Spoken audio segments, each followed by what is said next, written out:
Guys, luluto tayo ng ginataang manok.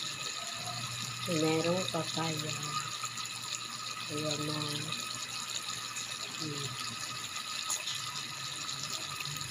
Manok po yan na ginataan ng merong papaya. Ayan na. Malapot na yung sabaw. Malapit ng maluto. Ayan na guys. Ang ginataang manok.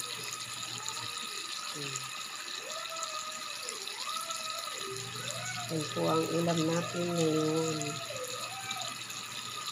Ayan guys.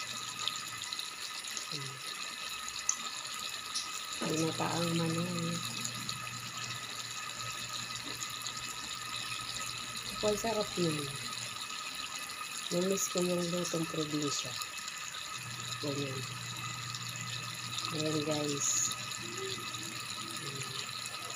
Ginataang manok